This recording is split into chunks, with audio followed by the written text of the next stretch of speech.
Hi, this is Tanisha Carroll from Exploring Excellent Worship.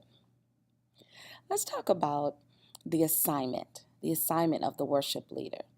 And when I think of a worship leader, I'm thinking about not just the singers, but the dancers, the musicians, the mimes, those who are charged with the responsibility to lead in worship, lead the people as an example in worship.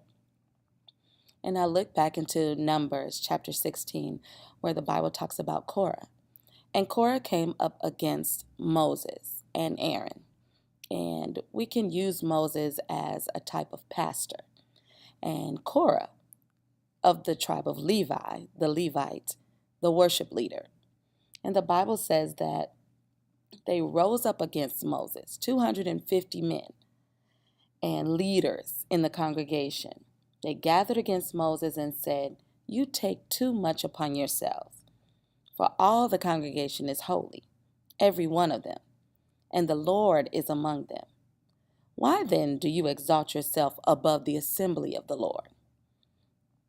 Maybe you've been involved or heard about situations like this where people are so enthralled and so engaged by the worship leader, they begin to lift them up. They begin to put them on a pedestal, even before the pastor. But the pastor is the one who's been called as the set man, the set woman in that house of God. And the responsibility is on the pastor, not on the worship leader. And as worship leaders, we have to really be careful that we understand our assignment. Our assignment is not to have charge over the people of God, to have charge over their souls and to teach and to train them. Our responsibility is to lead them into the presence of God, to be an example of how to enter into the presence of God. And so, as in this story with Korah, he needed to be careful about how he came to the pastor, Moses. He needed to be careful about that, but he wasn't careful. And so I want to encourage you to consider your assignment. What has God called you to do? Maybe he has called you to pastor, but he didn't call you to pastor this church at this time, at this season. And if he has, then perhaps it's time for you to move.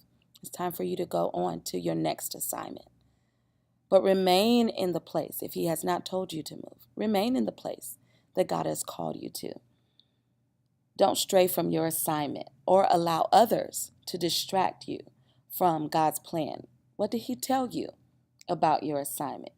You may be called to pastor, but is it now?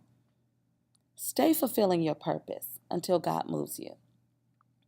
We'll talk more about this assignment idea and what happens when we don't consider our assignment next week. Thanks for joining me today, Exploring Excellent Worship. Again, my name is Tanisha Carroll.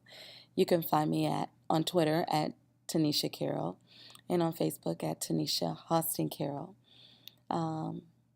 And stay connected because very soon we're going to be sharing information about our event, which is coming in October 2016. Remember, excellence is not the same for everyone, but it's available to everyone. Be blessed.